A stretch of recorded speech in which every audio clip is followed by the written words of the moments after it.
Então, na última semana eu decidi me aventurar pela franquia Alien com o único objetivo de aumentar o meu hype pelo novo capítulo da saga chamado Alien Romulus, visto que a cada dia que eu abria minhas redes sociais, mais eu encontrava pessoas aclamando o filme na mesma medida que alguns outros diziam ser uma experiência um pouco decepcionante. E assim, eu não sei você, mas pessoalmente eu adoro assistir um bom filminho divisivo, aquele que rende uma boa treta, deixa a nerdola espumando de raiva e que principalmente promove uma discussão que tira as pessoas da sua zona de conforto. Será que só eu entendo a complexidade dessa ambiciosa obra-prima do cinema? Ainda que aqui eu esteja usando essas classificações para me referir a Alien Romulus, eu acho que todas elas poderiam muito bem ser aplicadas de uma forma muito mais coerente quando o assunto é Prometheus e Alien Covenant, os prequels desse universo e também os últimos filmes que a franquia tinha recebido, que de verdade são duas das obras mais incompreendidas que eu já assisti na minha vida. Por isso, por mais que possam me chamar de louco, hoje eu vim aqui defender a grandiosidade desses projetos que, mesmo limitados por certas divergências criativas de um estúdio, conseguiram triunfar. Quando Alien, o oitavo passageiro, foi lançado em 1979, imediatamente o longa já conseguiu atingir o patamar de clássico do cinema, revolucionando a mescla dos gêneros de terror e ficção científica, enquanto ainda nos apresentava Ripley, uma das maiores Final Girls que o mundo já conheceu. Sua ambientação impressionante e o maravilhoso trabalho de câmera conseguiam transportar o espectador para dentro da fria atmosfera daquela nave, onde a cada curva alguém poderia se deparar com uma criatura igualmente brutal e misteriosa. E algo que até hoje segue me deixando completamente fascinado é notar como, apesar de todo o longa girar ao redor da figura do xenomorfo, nós não precisamos vê-lo para sentir a sua presença. Inclusive, se você assistir Alien cronometrando todos os momentos em que a gente ativamente pode enxergar o xenomorfo,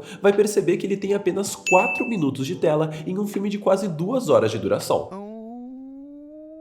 Da mesma forma que em Star Wars de 1977, o Darth Vader chegou a aparecer por cerca de apenas 8 minutos, e mesmo assim se tornou um dos vilões mais emblemáticos da história, Alien consegue atingir esse feito, enquanto também abre caminho para que uma franquia possa se originar de sua premissa. Com Aliens, lançado em 1986, e todas as sequências derivadas diretamente do primeiro filme, nós seguimos aprendendo mais sobre a Ripley e recebendo sempre mais embates entre a figura do homem e xenomorfo. Porém, ainda que essas histórias pudessem entreter, elas seguiam sem responder uma das maiores dúvidas que todo fã desse universo sempre teve: o que caralhos é esse monstro e de onde ele veio? E é com o objetivo de finalmente sanar os questionamentos de muitos que Ridley Scott retorna ao comando criativo do universo de Alien 33 anos após ter nos presenteado com o filme que iniciou tudo isso. Seu plano era entregar uma trilogia de origem, um prelúdio que expandisse esse universo, mas infelizmente até hoje nós só tivemos a chance de conhecer 2 capítulos dessa história, e a cada ano que passa, a oportunidade de que um dia nós finalmente vejamos a sua conclusão parece mais distante. Em Prometheus, lançado em 2012, nós acompanhamos um grupo de exploradores que descobrem uma possível pista sobre a origem da vida humana, ou nesse caso, os seres que poderiam ter nos criado e eventualmente abandonado na Terra. Então,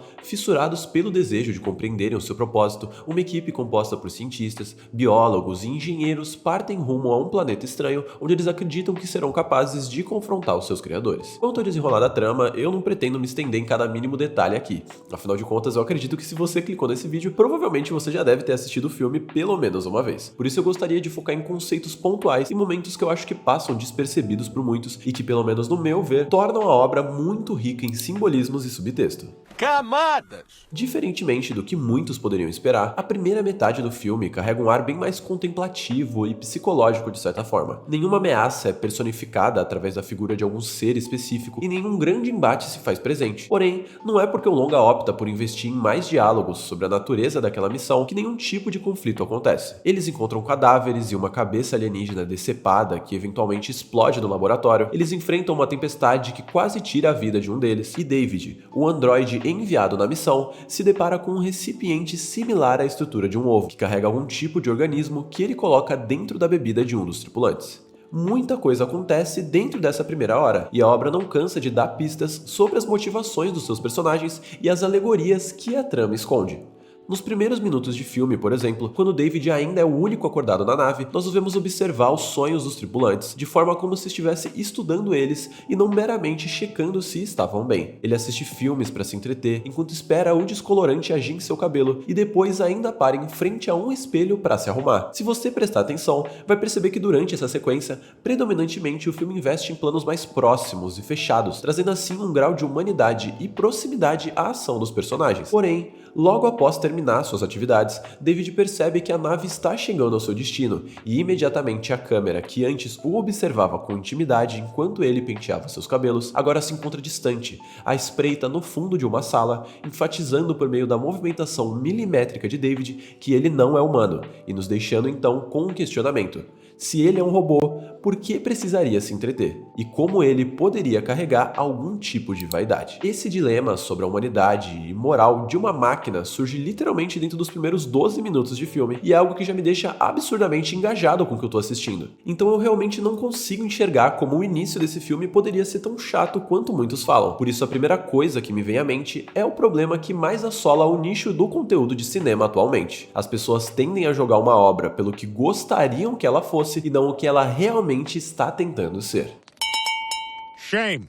Uma outra cena que resume perfeitamente qual a temática de Prometheus é o momento em que o David pega uma gota da substância que ele encontrou na nave alienígena e coloca dentro do copo do Charlie. Se você reparar, quando o David chega na sala oferecendo uma bebida, ele não aparenta ter o intuito de simplesmente envenenar um dos seus companheiros. Por isso ele opta por confrontar o Charlie quanto às suas motivações. Why do you think your people made me? We made you because we could. A reação do David ao ouvir aquela resposta deixa clara a sua frustração e descontentamento, e com isso ele rapidamente rebate. Can you imagine how disappointing it would be for you to hear the same thing from your creator? Esse é o grande ponto de Prometheus, a discussão sobre qual toda a narrativa está pautada. Quando a intrínseca vaidade e soberba humanas entram em conflito com a realização de que talvez nem tudo precise ter um motivo, surge a necessidade de se sentir especial, de se enxergar como tal. Naquele momento, Charlie estava revoltado porque acreditava que todos os seres do planeta estavam mortos, e então, com isso ele não poderia confrontar os seus criadores sobre o seu propósito. Na sua cabeça, ele não pode ser mais do que um acaso, o fruto de uma ação tomada por curiosidade. Ele tem que existir por algum motivo maior, já que não consegue se contentar apenas com a vida que tinha, e é aí que ele se contradiz. Ele vive com um insaciável desejo de acreditar que todos fomos criados com um propósito maior, que deveríamos alcançar um lugar mais belo e sagrado. Mas e se ele tivesse sido criado apenas porque aqueles seres eram capazes de tal feito? Isso diminuiria o valor da sua existência? O tornaria de alguma forma menos digno da vida? A soberba de Charlie é a sua própria ruína. Ele não consegue encontrar o seu próprio propósito e por isso busca na figura do seu criador um motivo para existir. Então, percebendo isso, o David decide usá-lo como cobaia para o seu experimento. Eu sei que um tópico sensível sobre Prometheus é o fato do filme ter cerca de 12 minutos de cenas deletadas, sendo a mais emblemática delas a do final, com o engenheiro sendo acordado e falando com o David em alguns momentos, diferente da versão final, onde ele não chega a falar nenhuma palavra. Porém, algo que eu acho que muita gente esquece é que nessa mesma cena deletada, o Weyland, que pra quem não lembra é aquele velho todo carcomido, acaba fazendo um puta monólogo, dizendo merecer a vida eterna, porque é um deus assim como os engenheiros. We are creators. We are gods. And gods never die. Sinceramente, eu acho bom momentos como esse terem sido cortados, porque eles só serviriam para reforçar tópicos que já haviam sido previamente apresentados e compreendidos durante a narrativa. Eu não precisava que o engenheiro falasse que se decepcionou com a humanidade para entender o porquê ele nos abandonou. Eu não precisava ver o Weyland falar que acreditava ser um deus para entender que ele se enxergava assim. Obviamente que seria legal ter mais cenas sobre o passado dos engenheiros e mais momentos de interação entre a tripulação, principalmente com o personagem do Idris Elba, que eu sinto que poderia ter oferecido mais à narrativa. Mas ao mesmo tempo, uma das maiores reclamações da galera é que Prometheus é muito parado. E eu não vejo como, com 12 minutos a mais de diálogos, isso mudaria a experiência de alguém com essa visão. O filme só iria durar mais e comprometer seus simbolismos com falas expositivas que explicam suas ideias. Em Prometheus, Ridley Scott aborda temas como existencialismo, religiosidade, fé e humanidade com tamanha segurança e convicção que suas eventuais conveniências e pequenas exposições se tornam irrelevantes frente à riqueza e profundidade de suas alegorias. Embora, à primeira vista, o filme carregue o peso de contar mais um capítulo da franquia Alien, a decisão de não abusar da presença icônica e emblemática da figura do xenomorfo se revela como a sua escolha mais ousada. A obra encontra tempo para expandir a mitologia do universo de forma brilhante e entregar um sci-fi criativo, mas seu objetivo vai além de construir um terror atmosférico. O longa busca instigar, nos levar a pensar e sentir algo que vá além de uma simples tensão. E é por filmes assim que eu amo cinema. Não é à toa que, dentre as inúmeras sequências e crossovers que a franquia Alien já recebeu, esse seja o único que não se vê na necessidade de se promover como tal no título. A saga Alien é enriquecida com a presença de Prometheus, mas Prometheus poderia muito bem existir sem Alien. O filme transcende as limitações que os moldes dos seus antecessores poderiam impor ao se aventurar por um novo caminho. É o tipo de filme que tá em falta no cinema hoje em dia, tá ligado? Uma sequência que se sustenta sobre as suas próprias bases e justifica a sua existência para além da necessidade de encher os bolsos de uma grande corporação e os seus executivos. Ela é uma obra que tem uma história a contar e não teme se arriscar para poder realizá-la, e é seguindo esses mesmos parâmetros que nós chegamos no maravilhoso Alien Covenant. Yes! Hell yeah! Situado 10 anos após Prometheus, aqui, ao invés de seguirmos uma equipe de exploradores, a trama apresenta uma tripulação enviada a um planeta distante com o objetivo de colonizá-lo. Porém, no meio do caminho, eles acabam captando um sinal de vida humana em outro planeta e, ao optarem por investigar a fonte dessa transmissão, eles caem em uma grande armadilha. Se Prometheus se consolida como um estudo da vaidade humana, em que a necessidade de se entender como superior e especial supera o anseio de celebrar a própria existência e liberdade, Alien Covenant subverte os papéis previamente apresentados, tornando o homem refém de sua própria criação, ao invés de obcecado por seus criadores. Ao desejar se ver como uma peça significativa em um tabuleiro grandioso, a humanidade se cegou. Da mesma forma, no desejo de compreender a figura que o havia criado, David, um androide projetado para servir, ousou agir como seu criador, conceber um ser sintético, um vassalo, já que agora ele também se enxergava como digno do título de Deus. É impressionante observar como o longa não apenas retoma a discussão moral do seu antecessor, mas a expande sob uma ótica refrescante e ainda mais carregada de adrenalina. Em Covenant, Ridley Scott mais uma vez esbanja a personalidade ao ampliar a mitologia de Alien, ressignificando o embate entre homem e xenomorfo para além do conceito de presa e caçador, mas sim criatura e criador. Nessa narrativa, David, que segue sendo brilhantemente interpretado pelo Michael Fassbender, carrega um dilema ético que o torna um dos personagens mais fascinantes da história dessa franquia. Durante o desenrolar do filme, apesar de constantemente o vermos demonstrar uma necessidade de se reafirmar como superior e seguro das suas escolhas, ele carrega uma vulnerabilidade trágica que revela o quão longe da pureza ele está. O David é tão imperfeito quanto a criatura que o concebeu, e talvez seja por isso que ele repudia tanto a humanidade. I know better.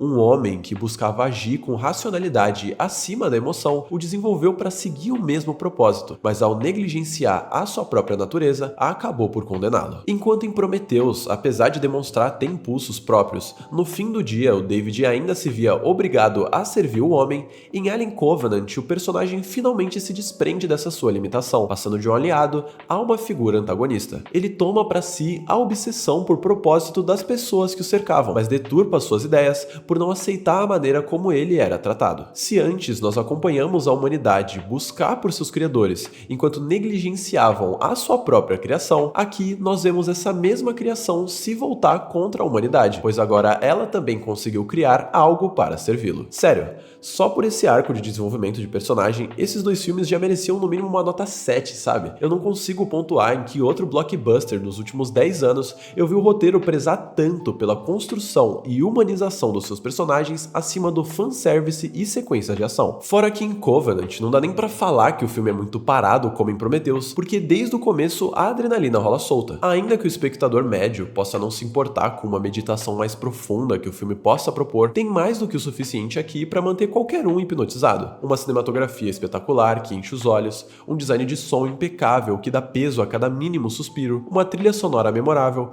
uma ambientação incrível e sequências de ação e gore muito dinâmicas. Pô, aquela cena com a primeira aparição do xenomorfo, onde o cara tá se tremendo todo em cima da mesa, é insana de boa. Eu não conseguia nem respirar de tanta tensão que eu tava sentindo enquanto assistia. Então não dá pra me convencer que esse filme só é chato e ponto. Eu entendo que tanto em Prometheus quanto em Alien Covenant, os filmes se utilizam de algumas conveniências, como o fato de certos personagens serem descartados sem muita explicação entre um filme e outro, a burrice extrema de algumas pessoas que se perdem e mexem em coisas que não deveriam, e eu admito que em alguns casos ocorrem exposições através de falas que poderiam muito bem ter sido evitadas. Mas honestamente, eu não poderia me importar menos com o uso desses tipos de artifícios diante da riqueza alegórica que ambas as obras apresentam. Muita gente reclama que esses filmes não parecem Alien, e dizem que os xenomorfos são mal utilizados aqui. Que monte de... Pra mim, esse tipo de comentário puramente pautado no que a pessoa esperava que o filme fosse não dá pra levar a sério. O objetivo de Prometheus e Covenant nunca foi ser igual ao clássico de 79 ou replicar a mudança de tom do segundo filme. Eles surgiram com a ideia de expandir a mitologia de um universo já consolidado e propor novas discussões. Eles vêm pra enriquecer esse universo e não simplesmente replicar a mesma estrutura dos seus antecessores. Hoje em dia, tanta gente reclama da falta de originalidade de diversos estúdios e clamam por algo novo que não explore a nossa nostalgia. Mas aí, quando obras como essa se apresentam, essa mesma galera é a primeira a dizer que a franquia perdeu a essência. Não que você precise adorar Prometheus e defender Alien Covenant como eu tô fazendo aqui, mas pelo menos tenhamos em mente o que o longa quer propor antes de sair condenando ele por aí. Eu só sei que faria atrocidades pra poder ver o plano do terceiro filme dessa trilogia se materializar na visão do Ridley Scott, porque o que ele conseguiu atingir com esses dois filmes, mesmo com tantos cortes e divergências criativas com a Fox, eu adorei. Esse filme não é ridículo! Você é ridículo!